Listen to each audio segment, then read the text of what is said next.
It's time for the Smash Those Small Paper Pads collaboration, and today I'm going to smash another Halloween pad.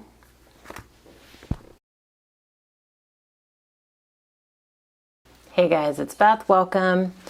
It is time for the Smash Those Small Pads collaboration, which is just a small collaboration that I do with Sarah, who's crafting and relaxing here on YouTube, and Kathy, who is Stampin' Cat on Instagram. And each month we just pull out a pad smaller than 12 by 12 and work on using it up. So this month I decided to go ahead and do one more round of Halloween. This is an older Recollections pad called Mischief Manor. It's from 2019. And so I decided, I've used bits and pieces of it, so I decided I'm going to go ahead and finish this up. And I'm going to do Kendra's Card Challenge 11 one more time. Thought that would be a kind of quick and fun way to finish off this pad. There are 14 sheets of pattern paper and then 2 sheets of the cut apart. So I will go ahead and just kind of cut these apart and see if I can use them on the cards somehow. And then everything else, I will follow Kendra's cut guides for putting together her set of 15 cards. I went ahead and cut all the pieces for all of the card sketches off video just because I feel like that was going to be kind of tedious and it was a little time consuming. I had 2 of each design left in the pad, and so I went ahead and cut both papers. How to describe that? I went ahead and I'm going to be doing 2 of each card design, so I cut double, basically. And as I cut each sheet, I went ahead, flipped all the pieces over, and labeled them with the number that is on the cutting guide for that piece, and then the letter for the paper. And that way, and then I have piles kind of at the top of my screen, just up above where my little pink cutting mat is there. I have them all piled together by number. They're all organized and ready to go. I know some people use baggies, that once they cut a number, they use baggies. I really just like labeling each individual piece, just in case something gets, misplaced, then I know where it goes. So I will be making 2 of each card, and I do bring in some mats. There were a couple. See, the challenge called for 6 sheets, and I had 8 or 9 designs other than my little cut aparts. So I did have some extra ones that I used as mats. So you'll see those pop in here and there. And then one thing to note is that some of my paper is directional, and so it worked out on some sketches. On other sketches, it wasn't necessarily going in the right direction, but I wasn't sure I cared. I mean, there wasn't anything I could really do about it, but the pieces were small enough that it's not super noticeable, and these are all going to kids. So they're just gonna hopefully think they're fun, cute cards. So I wasn't super worried about that, but that is something to note, that if you are doing the challenge, to make sure it's easiest if all of your paper is non-directional. I will just say that. And the video is sped up 4 times. I'm not going to talk all the way through and explain each card. I do show you what sketch number I'm working on as I start a new one. But I'm going to go ahead and let you enjoy to some music. I just wanted to kind of point out a few things. And like I said, it's sped up 4 times. It's a fairly quick process. Like, I think I started cutting before the kids got up. And we did school. Like, I got all my cutting done in the morning. We did school, and then I came back, and kind of here and there throughout the day, as I had time, I would kind of pop over and work on a couple of the sketches. But I ended up finishing them all in one day. So, and it wasn't like a continuous, 12 hours or anything. It was just all within one day. And that was double the number of cards. So keep that in mind if you're wondering, like, oh, that looks like it'd take me forever. It once you get things cut and if you're organized, it really doesn't look that bad. And there are times throughout the video where I do have to stop and kind of clean off my desk just because I have little paper scraps left from like banners that I've cut, or I have those die cuts at the top of the screen right now. I've got some scrap pieces off to the right. So a couple times I really had to kind of stop and clean myself up so that I could stay organized. But most of the embellishments I use for the cards are either the little cut aparts that I cut from the pad or die cuts that you see above. I had gone through scraps a while back and did a ton of die cutting to use up some little scraps. And so I kind of just grouped all the Halloween ones together, and I actually used quite a few on the cards. I was able to whittle that pile down a little bit. So, and then there was like one pack of random stickers that I decided to pull out, and I used a couple of, like in this case here, the puffy tree there. So I think that's everything. If you have any questions, let me know. Again, I'll link Sarah, Kathy, and then Kendra's Cards Challenge in the description box below. Otherwise, sit back and enjoy.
my cards. I have smashed the pad. These are the 30 cards that I end up making. And again, I did make 2 of each just because I had 2 of each sheet and decided to go ahead and just use the whole pad up. I will include a link to Kendra's card challenge in the description box below. For challenge 11, she releases them each quarter, and we are kind of at the end of this quarter, and so their challenge 12 will actually be coming out here in October. But I will still put the link to 11 down if you have not seen it and would like to give it a try. It is a fun, it can be challenging because there's a lot of pieces, but it is also fun, and it's a great way to kind of burn through a pad pretty quickly. So this was my last Halloween project. I'm going to be jumping back into fall. I need to finish my Colors of Autumn pad, so those are the next videos you'll probably be seeing from me. Thank you guys so much for your time today. Please be sure to check out Sarah and Kathy's links in the description box below as well. But thank you, and I hope you all have a very crafty day.